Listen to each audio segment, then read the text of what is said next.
they saw me in priest mode, and they saw the pilgrims around me that were being enriched by my priesthood, and they were deeply moved by that. And I'll never forget the sharing at the end. We're all sitting in a circle, and my dad was just melting down, it was beaming with pride. And I'll never forget, he stopped me in the galley. We're on this, because you have to move from island to island, from Athens to Thessaloniki, etc.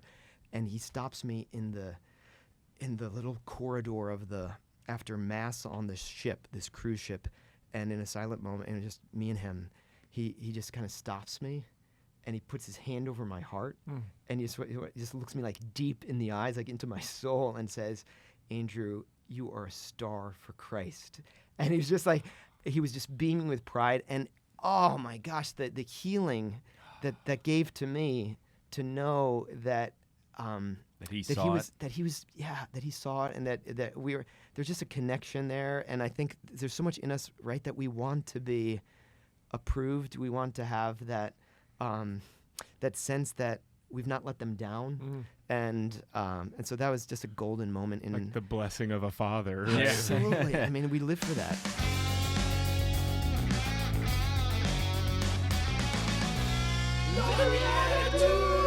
Hello! Welcome to the Friday bonus episode of The BeatiDudes, a podcast for Christian men seeking to grow in holiness as they walk together in authentic fraternity and sprinkling in a dash of humor along the way. My name is Paul Kolker, and I'm joined, as always, by my co-hosts, my bro-hosts, Jeffrey Scheffelbein. I'm so happy to be here, Paul. And Nicholas Besner. Arrivederci.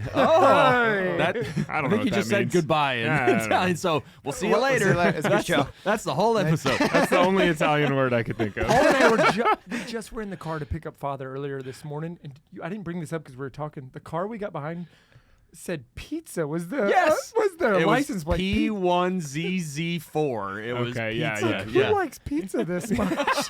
They got to get a custom license plate, a vanity plate for that. So that's another Italian word, is that how that got pizza? Yes, okay. Thanks for following this. Yeah. Pasta. We know pasta. Pasta. Yeah. Vino. I think we all know vino.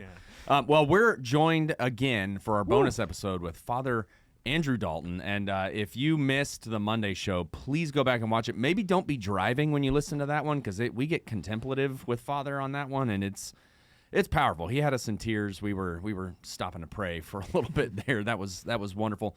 Although I did love that you finished the closing prayer with the realm of the BeatiDudes, and I think we need to just rename this office the realm of the BeatiDudes. It's the realm right here. Yeah. Well, welcome to you're kings and you're reigning. Welcome to the realm. Lock the door from the outside. No. But yes, it was all about the Shroud. It was incredibly impactful. If you haven't heard of the Shroud of Turin, it's a wonderful artifact of the Lord's life that lives in Turin, Italy, or Torino, as we learned the proper Italian. And but Father, before we get back into anything serious, we're gonna be a little goofy to start this episode off. Play a game. That's right. And this game is called "Blessed Are the Joke Makers, for they shall inherit the points." Okay, that's right. This one's gonna be 88 points. Oh, the year that the bad science came out. We're going to turn it into a good number. 88 is about to become a good number in this office. That's it. All right, I'm along for the ride. No idea what's happening, but let's see. It'll be a good year if you pick the right person, Father. It's like, whose line is it anyway? The points are made up. They really don't matter. Yeah. But they matter to us. Yes. It's for bragging rights amongst the BeatiDudes. But how does it work, Paul? Yeah, so the way this works, we got a character card and we got a Catholic card game card, and we have to answer the Catholic card game card as the character. So we're going to take on a persona. It's going to be goofy, off the rails. We never really know where this is going to go. Mine's going to be serious. Sure. Let's pretend that's anywhere close to true. All right. So the character card that we are all having to take on in various ways, shapes, or forms. Don't try to. One of us. No.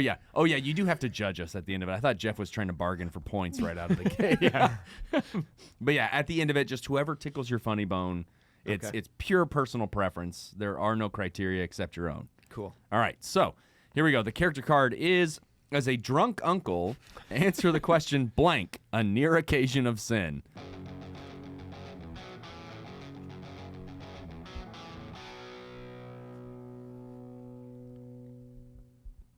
I know it's about the faith, but technically pints with Aquinas is a near occasion of sin because of the first part of that title. It just gets me thinking about the booze.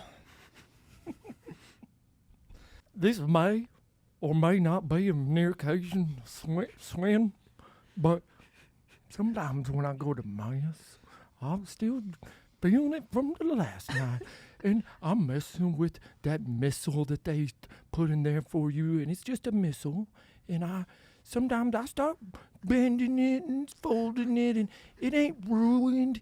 It's just turning a little bit. Oh,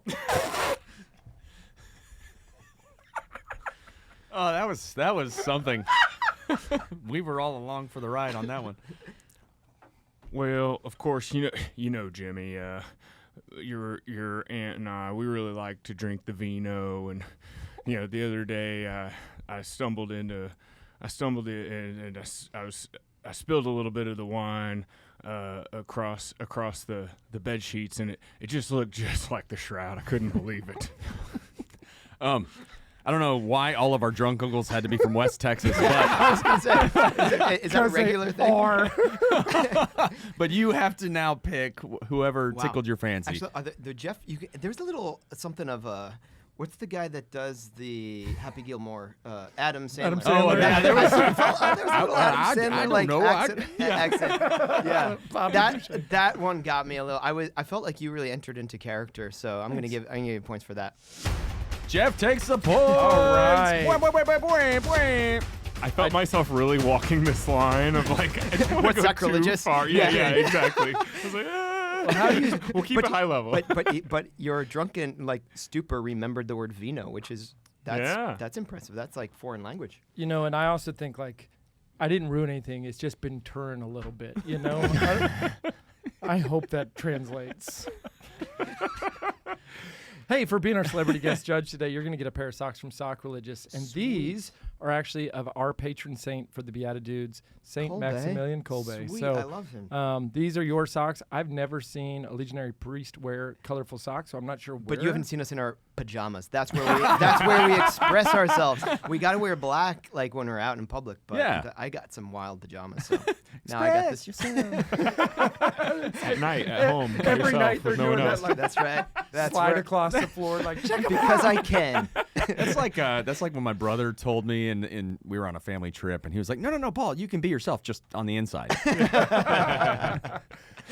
Yeah, everything was great except for the bad part. Yeah. Hey, Father, so we on the last show got to know so much about the Shroud of Turin, and it was really eye-opening and inspiring and deep, and at the same time uplifting, and you gave us kind of a call to action. But who are you? We need to go back to who is this man who is in Rome leading all sorts of classes and doing this side hobby, expert on the Shroud. Yeah, side hobby that's fast becoming the mainstay, huh? Or at least it seems to be approaching that. Yeah, I don't know. It's a roller coaster. That's the only way I can describe it. You buckle up when the Holy Spirit's in control. He's going to take you in places you don't know, and that's fun. I wouldn't trade that for anything.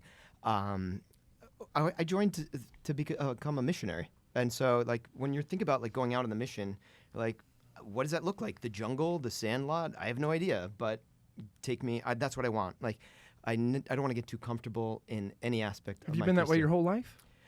No. I mean, I was at college when I found my call. So I was 20, and I didn't think about the priesthood before that. So I was totally derailed, and I certainly didn't think I was going to be a professor. So it's kind of a weird. It's very specific, it's a mission within a calling within a calling. Than to find out that I'd be teaching biblical theology.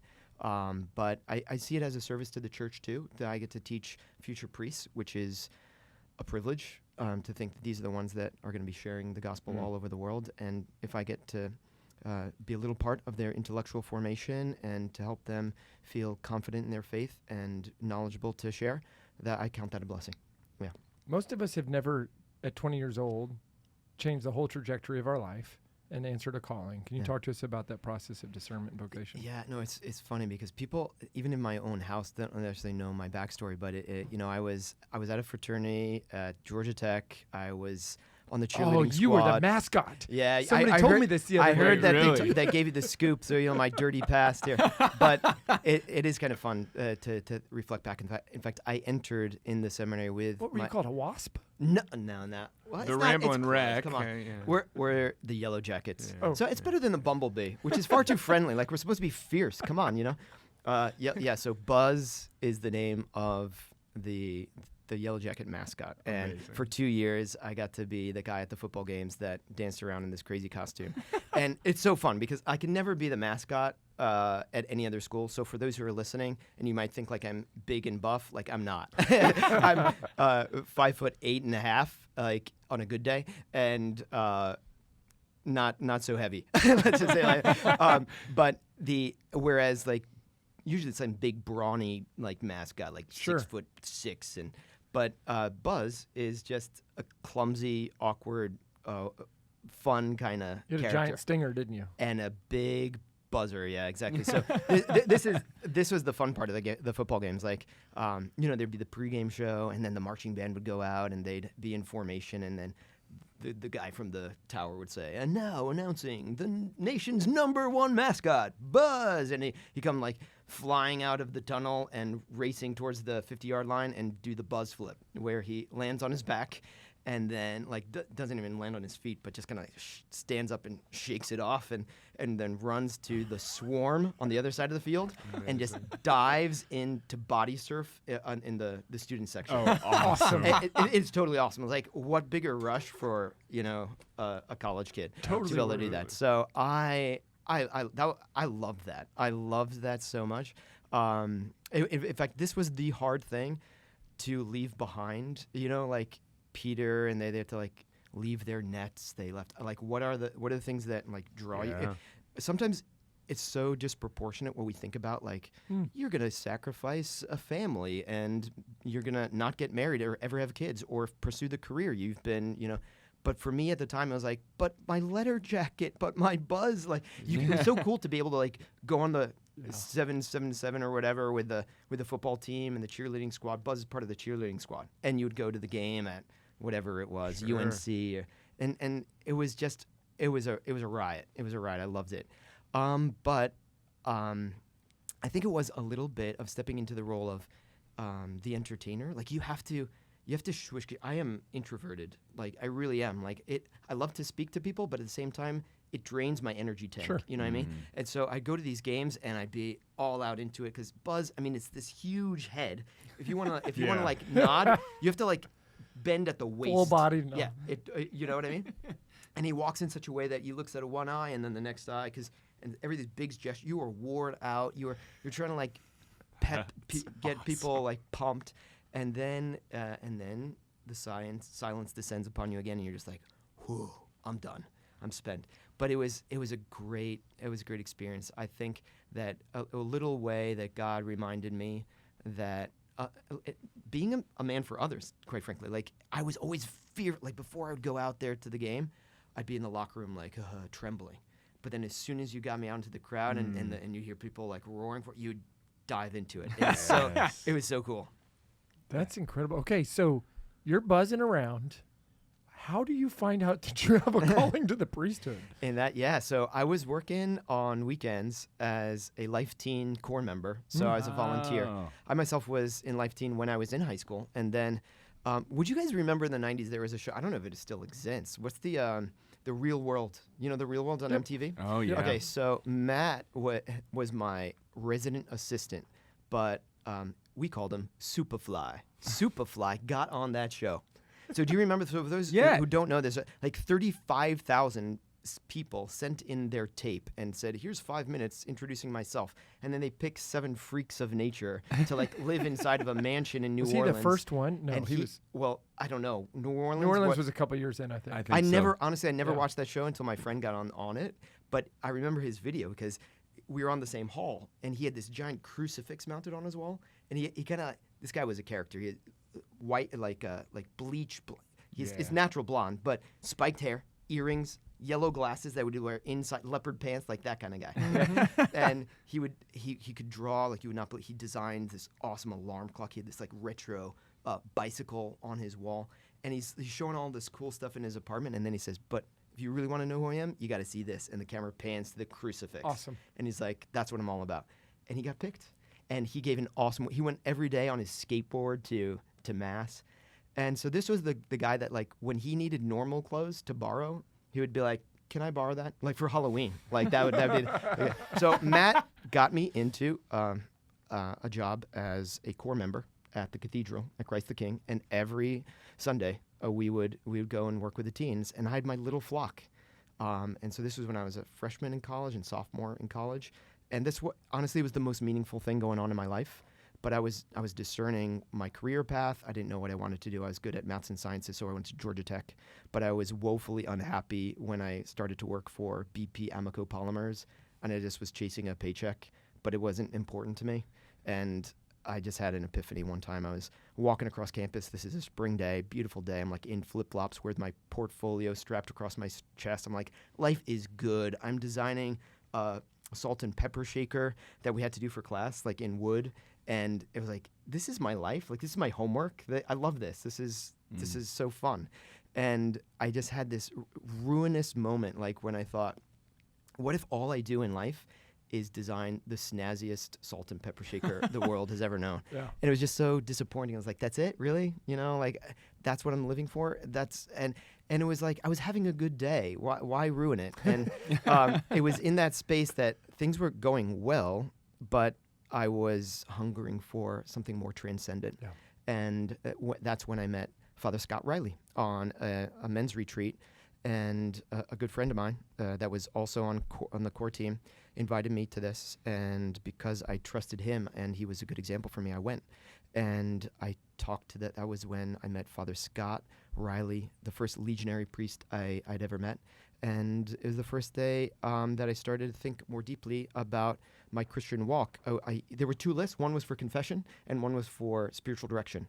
And do you know, at 20 years old, I never even heard of spiritual direction. I didn't know that was a thing. And so I was like, I just went to confession, but I really want to talk to this priest because he obviously is deeply in love with Jesus Christ and he's got a prayer life that goes way beyond mine. I should talk to this guy. So I signed up. He called me in. And it was just so cool to have like a one-on-one. I just was not used to getting that kind of attention from a priest that was concerned about my growth in holiness. And I just shared my story, and he was like, well, if you want to talk in 2 weeks, I'm a chaplain at this school, come by. I was like, are you kidding me? Like, my own personal coach? This is awesome. Like, you bet I need that. Because life is confusing in college, right? It was everybody's piled up on top of each other. You had the guys that smoke weed in one corner, you know, the guys that do the Bible study in another, and we're all somehow friends, and it works, you know? Right. And it's true. Like, that was our Friday night. We had a Bible study, and we'd be finishing up, and then somebody'd be wheeling out the speakers to the front porch, and let's get this party started. And that's kind of what life was. And but to have a priest friend and to have other young men who were deeply committed to pursuing a life of holiness and virtue and prayer, that meant the world to me. So I found Regnum Christi. It was like the Feast of Corpus Christi that I incorporated into this movement associated with the Legionaries of Christ. In December, I went to Rome with a group of like 120 men. This was for the Jubilee, 2000. And I came back thinking about the priesthood. I remember the embarrassing story about this was my French class, which, as you can imagine, was like all girls. So it was really embarrassing. Like, I came back from Christmas, and I'd just been in Rome on this vocational retreat, and the French teacher is telling me, "Well, where'd you guys go?" I'm like, "Oh gosh, I'm gonna have to explain this." And I said, "Yeah, I went to Rome." I was trying to be as brief as possible. With who? This group, this Catholic group. Yeah, I was at a seminary. And of course, the question comes like, so are you thinking about the priesthood? But I remember being surprised about my own answer. I remember saying, je suis ouvert à ça. I'm open to that. And I was like, what the heck did I just say? I'm open in front of this group. And all the eyes were just kind of like, whoa, like he's thinking about the priesthood. But then I walked out of that class thinking, it's true. I actually am open. In a way, I wouldn't have said that. Well, it was beautiful the way you said it in French, so maybe that helped. That one just stuck with me because it was a life moment. And like I was just like, I am. And I remember sharing with my dad later on. In English? In English, yeah. My mom is a French teacher, so I probably could have got away with her.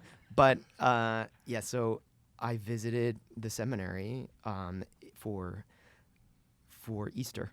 And that was the first time I stepped foot in such a land. Because, when you're in a secular university, I think there's like 14,000 people with grad students at Georgia Tech, and you go to Mass and there's like 12 and a half people, you just feel like a little bit like, Sure. What is this? Am I just weird or something?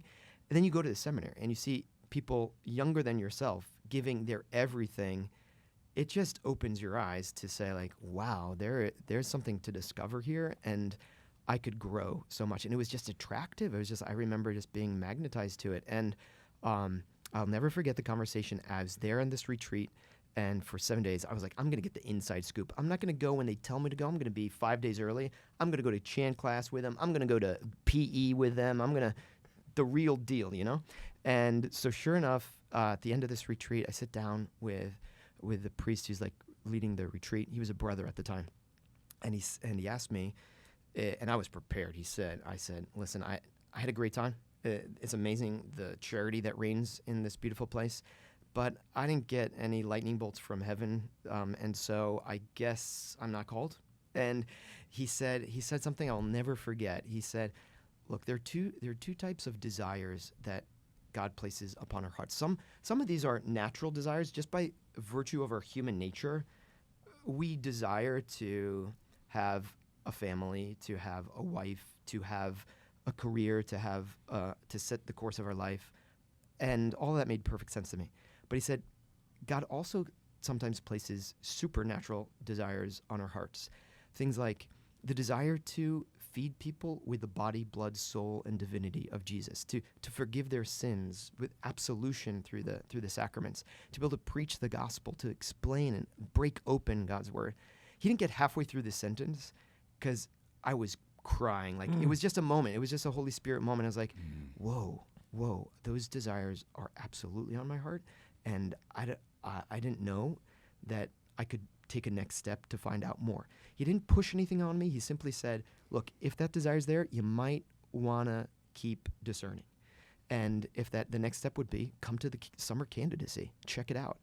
And so this is where some generosity was required of me, because I had to cancel the jobs, and I'd interviewed, and I was excited about my plans, and I had to divorce them. And it was a breakup. It was, and it was not easy to explain to friends and family. And yet I just knew from that point on that I needed to say yes, at least to this next baby step. Sure. And I think this is the thing that people need to hear when it comes to discerning vocation, is that you got to do stuff. You got to put your money where your mouth is, in a way. It's not, I knew that I would never be content just by reading a book, or like, I needed to go and check it out. Like, put the hand in the glove, see if it fits. Walk around in these new shoes of yours and see if that's what you're made for.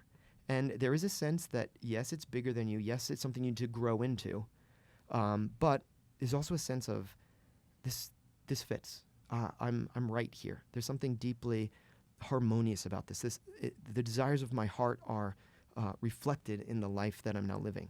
And I think that's what I experienced. And they didn't kick me out, and so I stayed. You kept going. Wow, so you went from salt shakers to salt of the earth. Wow, look at that. Just wanted to pepper that in there. That's the thing, is there's something deeply transcendent about the priesthood that I love, but the superficiality that I think really is saturating our lives everywhere, that was a turnoff, and I wanted to distance myself from that. And it wasn't obvious where to do that. That's the thing, is like, even though I remember telling Father Scott in my first spiritual direction, Father, I feel like a spiritual dud. You know those bombs that like could go off but don't? Like sitting in the field. Like I want to do something. Like I remember moments like I'd be drumming my steering wheel. This was my mobile sanctuary. It was my Ford Explorer Sport when I went, because it was the only place I had silence to like pray when I was a 20-year-old. But I would sometimes like get in a fervor in prayer, like I could give my life to you. I would lay it all down, dreaming like going down in the blaze of glory. You're talking about Saint Colbe over here. But it was such like dreams of grandeur that didn't correspond to like, I look in the mirror and be like, you are a lame loaf of bread. Like loaf of bread? I don't even know what that is. But I don't explain my own metaphors. They don't make sense to me. I call my bread lame often. Do something. But so that's plain. what I mean. I didn't have any, nothing in my life reflected these grand desires. But like I said, I didn't know what to do with it. I didn't know where to channel. And that's what the church, that's why we need each other. Yep. That's why we need community. There's a reason we're ecclesia. It means those who are convoked, those who are called together by Christ, called out of the world and also called into his, but I was longing for that structure. I was just kind of floating. Can I work on your metaphor for a second? Yeah. So I feel like you were this lame loaf of bread, as you would call it, and then you got introduced to the Shroud of Turin, and that's when the leaven came and it rose. That's not really how this works. Let's see how many metaphors we can mix. And now, look no further than go watch the video version of the long form Pints with Aquinas, where you appear on there to go through the same kind of conversation you just had with us on our first show. And I don't know what grandiose plans you had when you were drumming your steering wheel, but I can promise you those are much bigger that have actually materialized. Yeah, no, it's amazing to think of I don't even know what that means. 1.5 million people, like, because no one does. It's more than 1.4. I've got that much. It's impossible to spell too. But it is a blessing to be able to cast the nets out like that. But it's also kind of intangible, because it's not like I know you guys. I can talk to a group of 3, but it's kind of immaterial, right? I mean, it is. But I don't mind that in a way. Like, honestly, my favorite place to be many days is just in my own room. Like, I'm a closet bookworm. Not so closet, to be honest. Like, it's out there. That's where I spend a lot of my time. I just finished my doctorate after 3 years, and it's a lot of just quiet time. But I think the word seminary comes from seed bed, right? So you're kind of like you're growing. God is growing you, and like a garden, you don't see the fruits for a lot, but out of that, I think, maturity, out of the love and the security that we receive over many years, we become someone. We become something. And then we don't have to put on airs. We can just share the gifts that God gave, and it's so freeing. It's so, and I love that God multiplies the work of our hands, but they're utterly disproportionate to what we contribute. So it's like we can never take credit for it. It's like, come on. It's like I have no natural capacity to do anything that, anything worthy, but God makes it something. I love that imagery in the Mass, right? Like we bring our bread and wine, simple gifts that he transfigures into his body, blood, soul, and divinity. That's the food we need, not the nothing that we offer, but we do so willingly, and then he takes over. And that's the story of my life. That's, I think, the fun part of the priesthood is like just showing up and letting God be God. And it's okay to be small, because his strength is more manifest in our weakness. I love your story. It just helps break down, it's not, hey, I'm 18, now I'm a priest, right? There's a lot of steps on that path. Yeah. Right. And there's a lot of suffering in there too. I'm not gonna kind of sugarcoat that. When I would go home, it would be for Christmas or whatever, maybe Thanksgiving. It's usually Thanksgiving, to be honest. And I'd be Andrew, not Father Andrew. I'm not, in the limelight. I'm just, having drinks with them or playing games with them or whatever, just being the old me. But they came once shortly after I was ordained, to a pilgrimage in the footsteps of St. Paul in Greece. It was so awesome. It was a group of 50 Chinese and my mom and dad. And they loved it. But I got to, every day, I was celebrating Mass. I was giving homilies. They saw me in priest mode. And they saw the pilgrims around me that were being enriched by my priesthood. And they were deeply moved by that. And I'll never forget the sharing at the end. We're all sitting in a circle, and my dad was just melting down, it was beaming with pride. And I'll never forget, he stopped me in the galley. We're on this, because you have to move from island to island, from Athens to Thessaloniki, etc. And he stops me in the little corridor of after Mass on this ship, this cruise ship, and in a silent moment, and just me and him, he just kind of stops me, and he puts his hand over my heart, and he just looks me deep in the eyes, into my soul, and says, "Andrew, you are a star for Christ." And he was just he was just beaming with pride, and oh my gosh, the healing that gave to me to know that That he that saw he was it. that he was that he saw it, and that there's just a connection there. And I think there's so much in us, right, that we want to be approved. We want to have that that sense that we've not let them down. And so that was just a golden moment in Like the blessing of a father. Right? Yeah. Absolutely. I mean, we live for that. And I think especially as men, we think about legacy a lot. We think about what we do. We put our value in what we accomplish. And this is a hard lesson to learn, to really find our value in our relationship, to find our relationship in love, and to just being unconditionally loved by a father. That reveals the face of God to me so deeply. But I just want to honor my father for the cross that it implies. And for all the moms out there, too, I want to begin to talk to my Italian mother, who, family is La Familia, right? And so, but my mom told me the day of my ordination, she, too, was in the midst of our tears, this is the happiest day of my life. Let it be. And that's all we could do. That's all we could do in a first moment. But there's a deeper sense of connectedness now that we enjoy, because we walked through that cross, and we're all the better for it. I'm going to ask a final question. Has your father heard you give this version of this story before? Well, there's not that many occasions that I've given it, so he has heard a little bit of it. But if he might be hearing, I think about that too.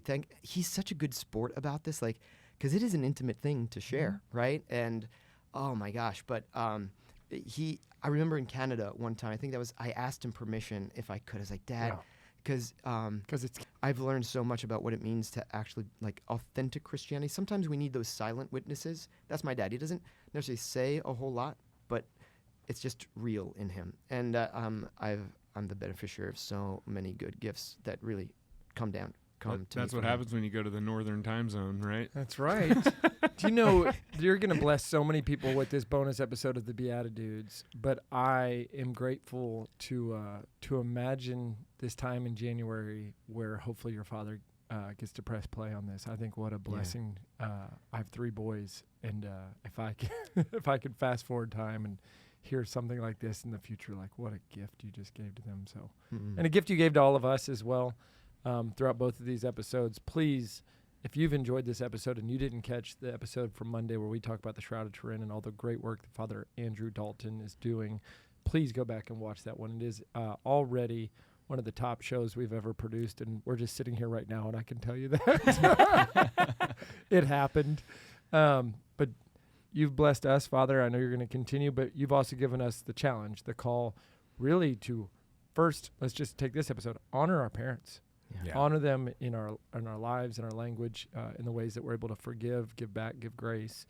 And then also to go just a step deeper and see where the Lord takes you when it comes to the artifact of the Shroud of Turin, because if enough of us can be plugged into that, then we can start to bring an ecumenical love of Christ back to the culture. Amen. Thanks, Jeff. Amen. Well, Father, we'll see you next time in Rome when we bring the tiny table to come hang out with you there. And for the rest of you, we will See you in the Eucharist. We will. Arrivederci. Supposed to say buongiorno. That was the Buona giornata. As soon as I said it, I was like, oh yeah, buongiorno. I'll put all that in there. Oh yeah. Thanks for tuning in. If you'd like to join us at our undersized table, subscribe to the video version of the show on YouTube by typing @ that's the symbol @, so shift and 2 on your keyboard, @the_BeatiDudes on YouTube. We'll see you there. This podcast is part of the Spoke Street Network. For more great podcasts, visit spokestreet.com.